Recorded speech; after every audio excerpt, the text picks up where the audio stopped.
Hello students, welcome to Magnet Brains. मैं Rupali Verma. Magnet बेन्स आपको 100% फ्री एजुकेशन प्रोवाइड कराता है। आप किसी भी सब्जेक्ट का कोई भी वीडियो देखेंगे, जितनी बार भी देखेंगे, टोटली 100% फ्री है और साथ ही कंटेंट भी बहुत ही अच्छी क्वालिटी का रहता है। तो इसी श्रृंखला में जो आज का मैं वीडियो लेकर आई हूँ वो है हमारी class 10th Hindi course B की हमारी बुक है स्पर्श भाग 2। ये बुक हमारी 2 खंडों में विभक्त है, पदखंड और गद्य खंड। आज जो चैप्टर मैं लेकर आई हूँ वो है हमारे गद्य खंड का। चैप्टर है नंबर 4, तीसरी कसम के शिल्पकार शैलेंद्र। ये पाठ हमारे सामने प्रस्तुत किया है प्रहलाद अग्रवाल जी ने। इस पाठ को हम पूरी तरीके से पढ़ चुके हैं, यानी कि इसका डिटेल एक्सप्लेनेशन भी कर चुके हैं। इसका एनसीईआरटी सॉल्यूशन हमारा कंप्लीट है, 1 शॉट कंप्लीट है। तो आज क्या कर रहे हैं, आज हम करें इसके एमसीक्यूज, यानी कि हमारे जो क्वेश्चन पेपर हैं वो सब्जेक्टिव ऑब्जेक्टिव दोनों ही तरह के आते हैं, तो उसको भी प्रिपेयर करना ज़रूरी है। तो इस चैप्टर के हम एमसीक्यूज लेकर आए हैं जिन्हें हम आज कराएंगे। तो एमसीक्यूज जो रहते हैं वो हमारे 2 तरीके के रहते हैं। एक तो रहता है गद्यांश आधारित और दूसरा रहता है संपूर्ण पाठ आधारित। तो दोनों ही तरह के प्रश्न कराऊंगी, ध्यान रखिएगा। तो सबसे पहले जो शुरू कर रही हूँ वो है हमारे गद्यांश आधारित प्रश्न, यानी कि हमारे सामने चैप्टर से कोई भी पैरा दे दिया जाएगा और फिर उस पर आधारित प्रश्न पूछे जाएंगे। तो चलिए कुछ पैरा लेकर आई हूँ, फटाफट कर लेते हैं। तो क्या दिया है, राज कपूर ने एक अच्छे और सच्चे मित्र की हैसियत से शैलेंद्र को फिल्म की असफलताओं के खतरों के बारे में आगाह भी किया, पर वह तो एक आदर्शवादी भावुक कवि था जिसे अपार संपत्ति और यश की इतनी कामना नहीं थी जितनी आत्मसंतुष्टि की सुख की अभिलाषा थी। तीसरी कसम कितनी ही महान फिल्में क्यों ना रही हो, लेकिन यह एक दुखद सत्य है कि इसे प्रदर्शित करने के लिए बामुश्किल वितरक मिले। बावजूद इसके कि तीसरी कसम में राज कपूर और वहीदा रहमान जैसे नामजद सितारे थे, शंकर जयकिशन का संगीत था जिनकी लोकप्रियता उन दिनों 7वें आसमान पर थी और इसके गीत भी फिल्म के प्रदर्शन के पूर्व ही बेहद लोकप्रिय हो चुके थे, लेकिन इस फिल्म को खरीदने वाला कोई नहीं था। दरअसल इस फिल्म की संवेदना किसी 2 से 4 बनाने की गणित जानने वाले की समझ के परे थी। उसमें रची बसी करुणा तराजू पर तौली जा सकने वाली चीज नहीं थी। इसीलिए बामुश्किल जब तीसरी कसम रिलीज हुई तो इसका कोई प्रचार नहीं हुआ। फिल्म कब आई कब चली गई मालूम ही नहीं चला। तो ये था हमारी बुक से एक पैराग्राफ। अब इस पे आधारित प्रश्न है। क्या प्रश्न है, आर्थिक खतरों से आगाह किए जाने के बाद भी शैलेंद्र ने तीसरी कसम बनाने का निर्णय क्यों लिया, क्यों वो बनाना चाहते थे, जबकि राज कपूर ने उन्हें पूरी तरह के आगाह किया था कि हो सकता है ये ना चले और ये हमारी फिल्म फ्लॉप हो जाए तो आपको इतना नुकसान। भाई वो इतने अच्छे इतने अमीर तो थे नहीं थे शैलेंद्र जी, तो अब वो अपनी बची कुची पूंजी लगा रहे थे, जितनी जमा करी थी उन्होंने लगाई थी। अब मान लीजिए फ्लॉप हो जाती तो नुकसान उनका होता। तो इस चीज के लिए राज कपूर ने शैलेंद्र जी को आगाह भी किया था, मगर तब भी वो बनाना चाहते थे। क्यों? आत्मसंतुष्टि के लिए, मित्र के लिए, जिज्ञासा शांत करने के लिए, यश प्राप्ति के लिए। तो पैराग्राफ के अनुसार वो इस फिल्म को आत्मसंतुष्टि के लिए बनाना चाहते थे। तीसरी कसम के दुखद सत्य किसे कहा गया है, तीसरी कसम में दुखद सत्य किसे बोला गया है, फिल्म के गीतों का अभाव, प्रदर्शित करने के लिए वितरक ना मिलना, लोकप्रियता की कमी, जाने माने फिल्मी सितारों का ना होना। तो यहां पर सबसे दुखद सत्य यह था कि इसको प्रदर्शित करने के लिए किसी भी वितरक का ना मिलना, स्पॉन्सरशिप इसको नहीं मिली थी। नेक्स्ट है 2 से 4 बनाने का क्या अर्थ होता है। यहां पर एक मुहावरा दिया गया है, 2 से 4 बनाना। इसका अर्थ क्या होता है हमें बताना है। अत्यधिक बनावटी होना, अधिक से अधिक लाभ प्राप्त करना, सामान्य से बहुत अधिक चाहना, बिना कारण बहस करना। तो यहां पर 2 से 4 बनाने का तात्पर्य है आपका अधिक से अधिक लाभ प्राप्त करना। किनकी लोकप्रियता 7वें आसमान पे थी, किसकी थी, राज कपूर की, वहीदा रहमान, शंकर जयकिशन या शैलेंद्र की। तो गद्यांश के अनुसार जो है वो शंकर जयकिशन जो थे उनकी लोकप्रियता उस समय एकदम शिखर पर थी। तीसरी कसम फिल्म फिल्म में तराजू पर तौली जा सकने वाली चीज क्या नहीं थी? क्या चीज तराजू पे तौली जा सकने वाली नहीं थी? उसका संगीत, उसमें रची बसी करुणा, उसके नायक नायिका, उसके संवाद एवं भाषा शैली। तो गद्यांश के हिसाब से उसमें रची बसी जो करुणा थी उसे तराजू पे तौला नहीं जा सकता था। तो ये हो गया हमारा पहला गद्यांश। अब आते हैं हमारे दूसरे गद्यांश में। दूसरे गद्यांश में क्या दिया हुआ है? ऐसा नहीं कि शैलेंद्र 20 सालों तक फिल्म इंडस्ट्री में रहते हुए भी वहां के तौर तरीकों से नावाकिफ थे, परंतु उनमें उलझ कर वे अपनी आदमियत नहीं खो सके थे। श्री 420 का एक लोकप्रिय गीत है, प्यार हुआ इकरार हुआ, प्यार से फिर क्यों डरता है दिल। इसके अंतरे की एक पंक्ति में रातें दसों दिशाओं में कहेंगी अपनी कहानियां पर संगीतकार जयकिशन ने आपत्ति की कि भाई 4 दिशाएं होती हैं, 10 दिशाओं की वो बात कर रहे हैं। उनका ख्याल था कि दर्शक 4 दिशाएं तो समझ सकते हैं, 10 दिशाएं नहीं समझेंगे। लेकिन शैलेंद्र परिवर्तन के लिए तैयार नहीं हुए। उनका दृढ़ मंतव्य था कि दर्शकों की रुचि की आड़ में हमें उथलेपन को उन पर नहीं थोपना चाहिए। कलाकार का यह कर्तव्य भी है कि वह उपभोक्ता की रुचियों का परिष्कार करने का प्रयत्न करे। अब इस गद्यांश पे प्रश्न क्या है, ध्यान से देखेंगे। वर्षों तक फिल्म इंडस्ट्री से जुड़े रहने पर भी शैलेंद्र ने क्या नहीं खोया था? वो क्या चीज नहीं खो पाए थे? आत्मसम्मान, आदमियत या परिवार एवं मित्र या दर्शक। तो क्या दिया था गद्यांश में? उन्होंने अपनी जो है वो आदमियत नहीं खोई थी। संगीतकार जयकिशन ने शैलेंद्र की किस बात पर आपत्ति करी? कौन सी ऐसी बात है जिस पर जयकिशन जी ने आपत्ति दिखाई थी? गीत के अंतरे की पंक्ति पर, फिल्म बनाने पर, उचित नायक नायिका चुनने के चुनाव करने पर, दर्शकों की रुचि के विरोध पर। तो उन्होंने क्या दिया था? उन्होंने विरोध किया था गीत के अंतरे पर। जो 10 दिशाओं वाला था ना, वो था प्यार हुआ इकरार हुआ, गीत जो था उसके अंतरे पर उन्होंने आपत्ति जताई थी। शैलेंद्र किस परिवर्तन के लिए तैयार नहीं हुए? कौन सा परिवर्तन वो नहीं करना चाहते थे? गीत में 10 दिशाओं के स्थान पर 4 दिशाएं शब्द किए जाने पर, जयकिशन को फिल्म का गीतकार बनाने पर, अपने सिद्धांतों को बदलने पर, समाज या दर्शक के अनुसार चलने पर। तो क्या था वो था गीत के 10 दिशाओं के स्थान पर 4 दिशाएं शब्द करने पर। वो इस तब्दीली को करने पर तैयार नहीं थे। शैलेंद्र के अनुसार कलाकार का क्या कर्तव्य होता है? एक जो कलाकार होता है उसका कर्तव्य क्या होता है? उपभोक्ता पर अपना उथलापन थोपना, उपभोक्ता की रुचियों का परिष्कार करना, उपभोक्ता को स्वतंत्र छोड़ देना, उपभोक्ता की से दूरी बनाकर रखना। तो यहाँ पर जो करता है वो क्या है? उपभोक्ता की रुचियों का परिष्कार करना। संगीतकार जयकिशन ने अपनी बात स्पष्ट करने के लिए क्या कहा? अब वो अपनी बात को स्पष्ट करना चाहते थे, उसके लिए उन्होंने क्या बात बोली? वो जो 10 दिशाओं से 4 दिशाओं को करने की बात बोली थी ना, तो उसमें अपनी बात को स्पष्ट करने के लिए उन्होंने क्या बोला था? दर्शक को रुचि के अनुसार समझाना चाहिए। दर्शक की सोच सीमित होती है। दर्शक 4 दिशाओं तो समझ सकते हैं, 10 दिशाएं नहीं। दर्शक केवल मनोरंजन के लिए संगीत सुनता है। तो उन्होंने जो बोला था वो था कि दर्शक 4 दिशाएं तो समझ सकते हैं पर 10 दिशाएं नहीं समझ सकते। अब आते हैं हमारे तीसरे गद्यांश पे। अभी तक हमने 2 गद्यांश कर लिया, अब हमारा क्या है? तीसरा गद्यांश है। क्या है? तीसरी कसम यदि एकमात्र नहीं तो चंद्र उन फिल्मों में से है जिन्होंने साहित्य रचना के साथ 100% न्याय किया हो। शैलेंद्र ने राज कपूर जैसे स्टार को हीरामन बना दिया। हीरामन पर राज कपूर हावी नहीं हो सका और छींट की सस्ती साड़ी में लिपटी हीराबाई ने वहीदा रहमान की प्रसिद्ध ऊंचाइयों को बहुत पीछे छोड़ दिया था। कजरी नदी के किनारे उकड़ू बैठा हीरामन जब गीत गाते हुए हीराबाई से पूछता है, मन समझती है ना आप? तब हीराबाई जुबान से नहीं आंखों से बोलती है।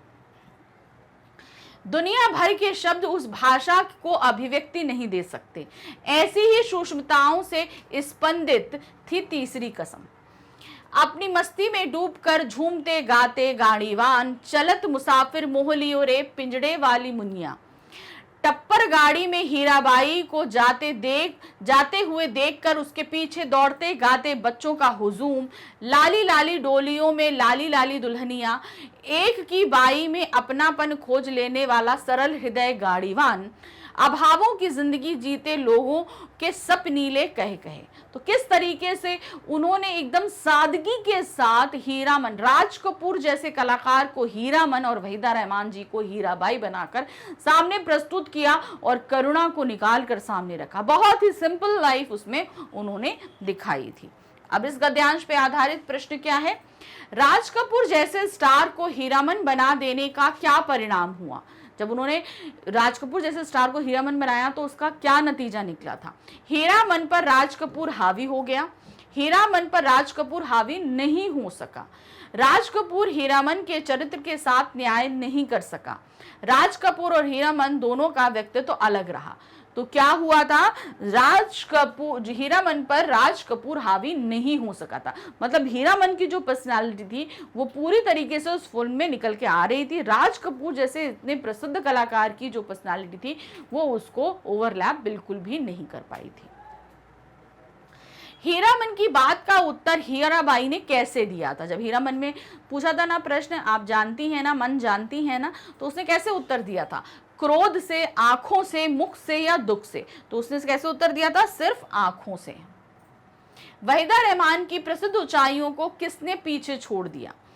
हीराबाई के चरित्र ने, हीरामन ने, शैलेंद्र ने या राज कपूर ने? तो सही क्या था? हीराबाई बनी हुई थी ना वो तीसरी कसम में, तो हीराबाई के चरित्र ने वहीदा रहमान की प्रसिद्ध की ऊंचाइयों को पीछे छोड़ दिया था।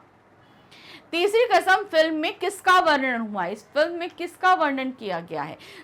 सरल हृदय वाले गाड़ीवान का, अभावों में जीवन जीते लोगों का, नौटंकी की बाई हीराबाई का या उपरोक्त सभी? तो यहाँ पर तीसरी कसम मूवी में इन सभी का वर्णन किया गया।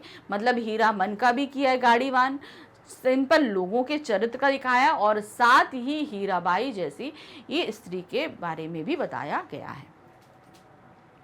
मन समझती है ना आप? पंक्ति में आप शब्द किसके लिए प्रयुक्त हुआ है? किसके लिए ये शब्द बोला गया था? दुल्हन के लिए, हीराबाई के लिए, गांव की स्त्री के लिए या सेविका के लिए? तो ये बोला किसके लिए गया था? हीराबाई के लिए, क्योंकि हीरामन जो है वो हीराबाई से मुखातिब था, उनसे बात कर रहा था। अब आते हैं हमारे अगले गद्यांश यानी गद्यांश संख्या 4 पर। क्या दिया है? हमारी फिल्मों की सबसे बड़ी कमजोरी है लोक तत्व का अभाव। वे जिंदगी से दूर होती, यदि त्रासद स्थितियों का चित्रांकन होता है तो उन्हें ग्लोरीफाई किया जाता है। दुख का ऐसा विभत्स रूप प्रस्तुत होता है जो दर्शकों का भावनात्मक शोषण कर सके। और तीसरी कसम की यह खास बात थी कि वह दुख को भी सहज स्थिति में जीवन सापेक्ष प्रस्तुत करती है। मैंने शैलेंद्र को गीतकार नहीं कवि कहा है। वे सिनेमा की चकाचौंध के बीच रहते हुए यश और धन लिप्सा से कोसों दूर थे। जो बात उनकी जिंदगी में थी वही उनके गीतों में थी। उनके गीतों में सिर्फ करुणा नहीं, जूझने का संकेत भी था और प्रक्रिया भी मौजूद थी जिसके तहत अपनी मंजिल तक पहुंचा जाता है।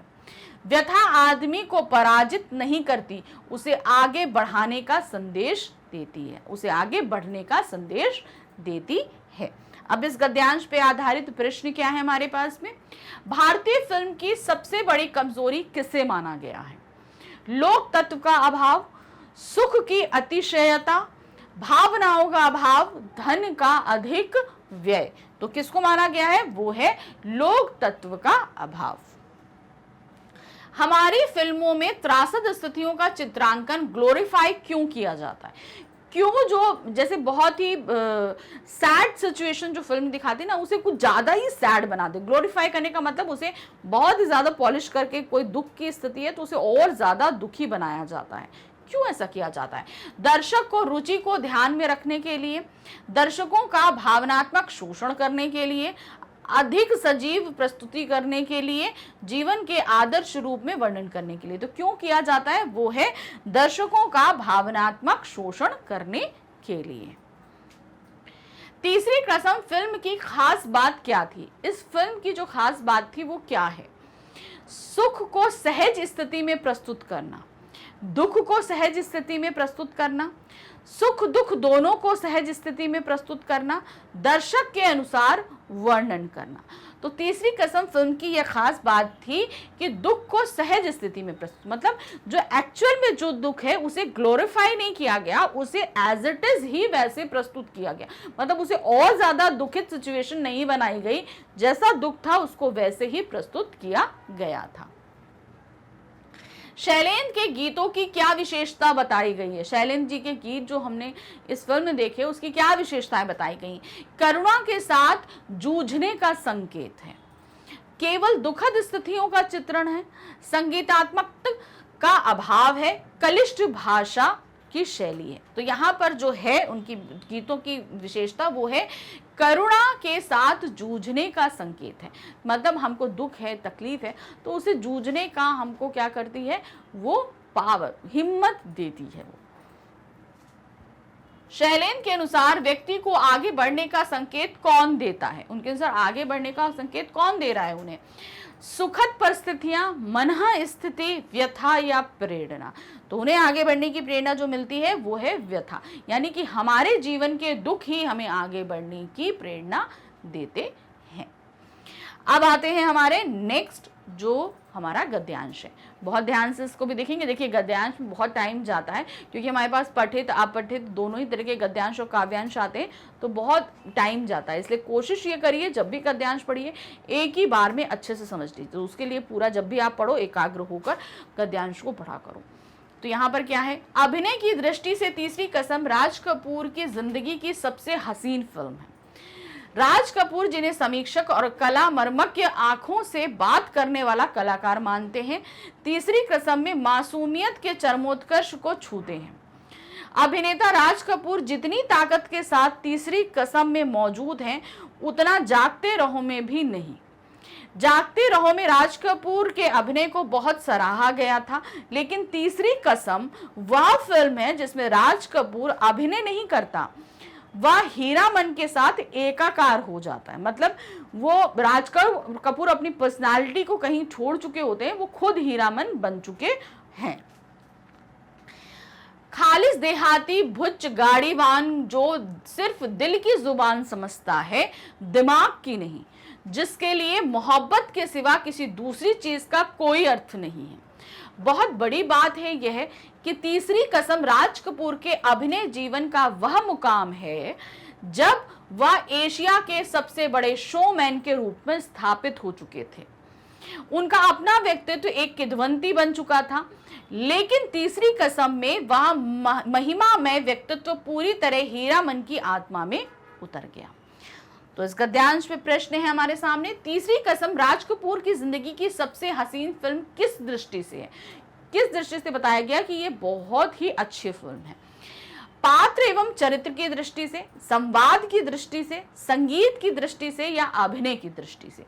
तो ये बताई गई है अभिनय की दृष्टि से। मतलब उन्होंने और भी फिल्मों में काम किया, लेकिन इस फिल्म में जो अभिनय किया उस दृष्टि से ये राज कपूर के जीवन की सर्वोत्तम फिल्म कही जाती है। तीसरी कसम में मासूमियत के चरमोत्कर्ष को कौन छूता है? किसने मासूमियत के चरमोत्कर्ष को छू लिया?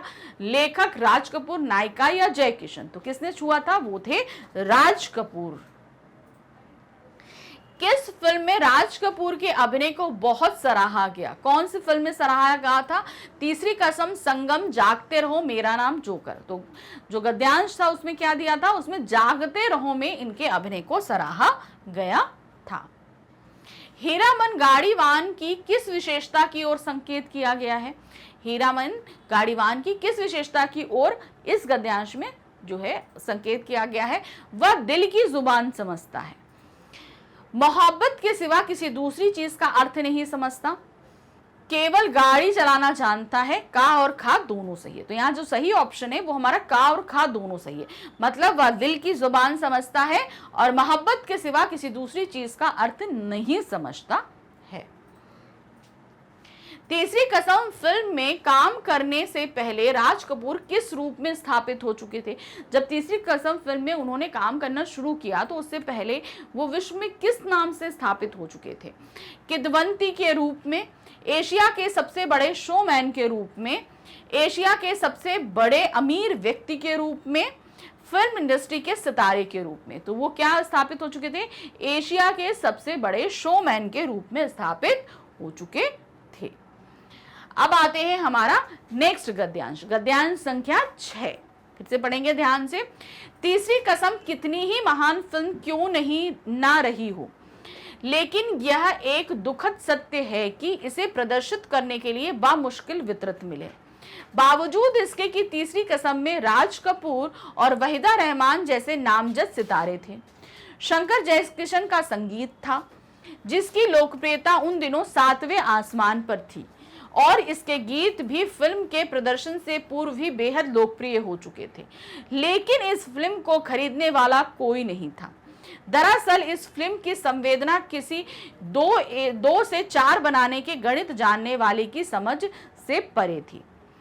उसमें रची बसी करुणा तराजू पर तौली जा सकने वाली चीज थी, इसीलिए बामुश्किल जब तीसरी कसम रिलीज हुई तो इसका कोई प्रचार नहीं हुआ। फिल्म कब आई कब चली गई मालूम ही नहीं पड़ा। अब ये वाला गद्यांश हम पहले कर चुके हैं, लेकिन इसके क्वेश्चंस हमारे अलग रहेंगे। वो क्वेश्चंस अलग थे, ये अलग है, ध्यान देंगे। गद्यांश में किस फिल्म की चर्चा की जा रही है? अजंता, सत्यम शिवम सुंदरम, मेरा नाम जोकर या तीसरी कसम? तो ये जैसे कि पूरा पाठ ही हमारी जो है वो कौन सी फिल्म पे है? वो है तीसरी कसम जो है मूवी पर है। इस फिल्म का कोई प्रचार क्यों नहीं हुआ? क्या कारण था? कोई वितरक नहीं मिलने के कारण, इसकी कहानी उबाऊ होने के कारण, इसकी दुर्हु भाषा शैली के कारण, इसकी नायक नायिका चर्चित ना होने के कारण। तो क्या कारण था कि इसका कोई प्रचार नहीं हो सका? क्यों? क्योंकि इसको कोई भी वितरक नहीं मिल पाया था। फिल्म इंडस्ट्री में किन तौर तरीकों की बात की गई है? किस तौर तरीके की है? धन कमाने को एकमात्र लक्ष्य मानना, छल प्रपंच और चकाचौंध की जिंदगी जीना, धन लिप्सा के कारण आदमियत को खोना, उपरोक्त सभी। तो यहाँ पर फिल्म इंडस्ट्री के जो तौर तरीकों की बात की गई है वो ये उपरोक्त सभी सारे जो बताएंगे, धन कमाना एकमात्र लक्ष्य, परपंच और चकाचौंध की जिंदगी जीना और धन लिप्सा के कारण आदमियत खो देना, सभी के बारे में बात की गई है। शैलेंद्र कितने वर्षों से फिल्म इंडस्ट्री में रह रहे थे? कितने वर्षों से रह रहे थे? 10 वर्षों से, 20 वर्षों से, 30 वर्षों से या 35 वर्षों से? तो वो रह रहे थे 20 वर्षों से फिल्म इंडस्ट्री में, क्योंकि पहले वो एज अ गीतकार थे, गीतकार के रूप में कार्य कर रहे थे। फिर उसके बाद उन्होंने फिल्म बनाने की सोची, तो वो उससे पहले 20 साल, जब ये फिल्म उन्होंने बनाई तो उससे पहले वो 20 वर्षों तक फिल्म इंडस्ट्री में कार्यरत थे। प्रस्तुत गद्यांश के अनुसार फिल्म की संवेदना किससे परे थी? ये पूरा जो गद्यांश था इसमें जो बताया गया है कि संवेदना किससे परे थी? लाभ कमाने से, फिल्म निर्देशक से, दर्शक वर्ग से, लाभ की ना सोचने वालों से। तो किसके परे थी? वो थी लाभ कमाने वालों की सोच के परे थी। तो ये गद्यांश यहाँ समाप्त हुआ। अब आते हैं हमारे अपने 7वें गद्यांश पे। देखिए हम गद्यांश कई सारे, क्योंकि भाई चैप्टर हमारा लंबा है तो कुछ गद्यांश, जाहिर सी बात है कई सारे गद्यांश आएंगे तो ये करेंगे। बस ये गद्यांश हमारा आखिरी है, इसके बाद हम अपने बहुविकल्पीय संपूर्ण पाठ आधारित प्रश्न पे आ जाएंगे। क्या है यहाँ पर हमारा आखिरी गद्यांश में? शैलेंद्र ने राज कपूर की भावनाओं को शब्द दिए। राज कपूर ने अपने अनन्य सहयोगी की फिल्म में उतनी ही तन्मयता के साथ काम किया, किसी पारिश्रमिक की अपेक्षा किए बगैर। शैलेंद्र ने लिखा था कि वे राज कपूर के पास तीसरी कसम की कहानी सुनाने पहुंचे थे, तो कहानी सुनकर उन्होंने बड़े उत्साहपूर्वक काम करना स्वीकार कर लिया, पर तुरंत गंभीरता पूर्वक बोले, मेरा पारिश्रमिक एडवांस देना होगा। शैलेंद्र को ऐसी उम्मीद नहीं थी कि राज कपूर जिंदगी भर की दोस्ती का ये बदला लेंगे। शैलेंद्र का मुरझाया हुआ चेहरा देखकर राज कपूर ने मुस्कुराते हुए कहा, निकालो 1 रुपया, मेरा पारिश्रमिक, पूरा एडवांस। शैलेंद्र राज कपूर की इस याराना मस्ती से परिचित तो थे, लेकिन एक निर्माता के रूप में बड़े व्यवसायिक सूझबूझ वाले भी चक्कर खा जाते हैं। फिर शैलेंद्र तो फिल्म निर्माता बनने के लिए सर्वथा अयोग्य थे। तो ये किस तरीके से राज कपूर ने काम करना स्टार्ट किया और कैसे उन्होंने उनसे मजाक किया, ये बताया था। अब इस गद्यांश पे आधारित प्रश्न क्या है? राज कपूर का अनन्य सहयोगी किसे कहा गया है? किसको बोला गया है? शैलेंद्र, हीरामन, गाड़ीवान या फिल्म इंडस्ट्री? तो किसको बोला गया है अनन्य सहयोगी? वो है शैलेंद्र को बोला गया है। राज कपूर ने तीसरी कसम की कहानी सुनकर क्या प्रतिक्रिया व्यक्त करी? उन्होंने जो कहानी सुनी तीसरी कसम की, उसके बाद उनका रिएक्शन क्या था? उत्साहपूर्वक काम करना स्वीकार कर लिया, अधिक वेतन की मांग की, सभी सुविधाओं का त्याग कर दिया, निरुत्साहित होकर कोई प्रतिक्रिया नहीं दी। तो उन्होंने क्या किया था? उन्होंने उत्साहपूर्वक काम करना स्वीकार कर लिया था। शैलेंद्र को किस बात की उम्मीद नहीं थी? किस बात की उन्हें उम्मीद नहीं थी? गद्यांश के साथ, जो हमने भी गद्यांश पढ़ा उसके हिसाब से हमें बताना है। राज कपूर फिल्म करने से मना कर देंगे, राज कपूर पूरा पारिश्रमिक एडवांस मांगेंगे, राज कपूर निरुत्साहित बने रहेंगे, राज कपूर किसी अन्य से इस फिल्म में काम करने को कहेंगे। तो क्या था? उन्हें किस चीज की उम्मीद नहीं थी? वो था कि राज कपूर पूरा पारिश्रमिक एडवांस में मांगेंगे। चक्कर खा जाना से क्या तात्पर्य है? अब चक्कर खा जाना एक मुहावरा है, इसका तात्पर्य, इसका अर्थ क्या होता है? धोखे में आ जाना, सिर में दर्द होना, गलत जगह फंस जाना, गोलाकार घूमने लगना। तो यहाँ पर चक्कर खा जाने का तात्पर्य होता है धोखे में आ जाना, मतलब कोई हमें धोखा दे और उस धोखे में हम आ जाए।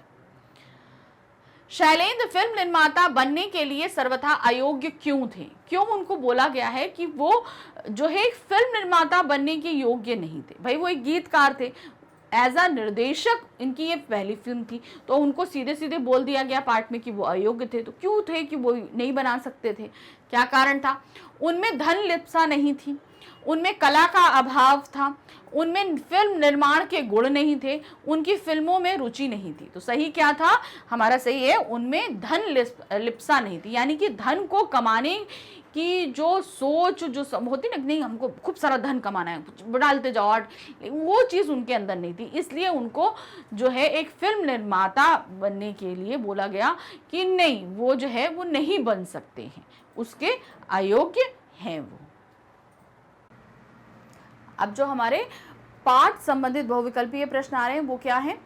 प्रश्न संख्या 36 है, कलाकार का क्या कर्तव्य होता है? क्या कर्तव्य होता है? वह दर्शकों का मनोरंजन करे, वह दर्शकों की इच्छा अनुसार अभिनय करे, वह अपनी इच्छाओं का पालन करे, उपभोक्ता की रुचियों का परिष्कार करने का प्रयत्न करे।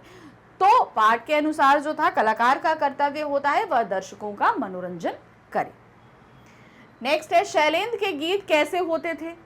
दुरूह, द्व्यर्थी, भाव प्रणय या प्रवाहमय। तो यहाँ पर उनके जो हैं वो भाव प्रवण होते थे। हमारी फिल्मों में सबसे बड़ी कमजोरी क्या होती है? क्या होती है? कहानी कमजोर होती है, लोक तत्व का अभाव होता है, भावनाओं का शोषण करने वाली होती हैं या धरातल से परे होती हैं। तो जो पाठ है उसके अनुसार होती है वो धरातल से परे होती है, जो हमारी रियलिटी होती है उससे कहीं बहुत ही अलग हमारी स्टोरीज चलती हैं फिल्मों। भारतीय फिल्मों में त्रासद स्थितियों को ग्लोरीफाई क्यों किया जाता है? जो दुख भरी स्थितियां होती हैं उन्हें और ज्यादा ग्लोरीफाई, मतलब चमका के या बहुत ज्यादा दुखित करके दिखाया जाता है। ऐसा क्यों किया जाता है? ताकि दर्शकों का मनोरंजन किया जा सके, ताकि दर्शकों की भावनाओं का शोषण कर सके, ताकि दर्शकों को सीख दी जा सके, ताकि अधिक धन कमाया जा सके। तो क्यों ग्लोरीफाई किया जाता है? ताकि दर्शकों से अधिक धन कमाया जा सके। कहने का मतलब है वो बहुत ज्यादा हमसे अटैच हो जाएंगे फिल्मों से, तो ज्यादा से ज्यादा लोग देखने आएंगे, तो धन कमाया जाएगा। धन कमाना मेन होता है। तीसरी कसम फिल्म दुख को किस रूप में प्रस्तुत करती है? असहज स्थिति में, विकट स्थिति में, सहज स्थिति में या असामान्य तरीके से? तो तीसरी किस्म जो फिल्म है वो सहज स्थिति में, जो एक्चुअल दुख होता है उसी स्थिति में उसे प्रस्तुत किया जाता है।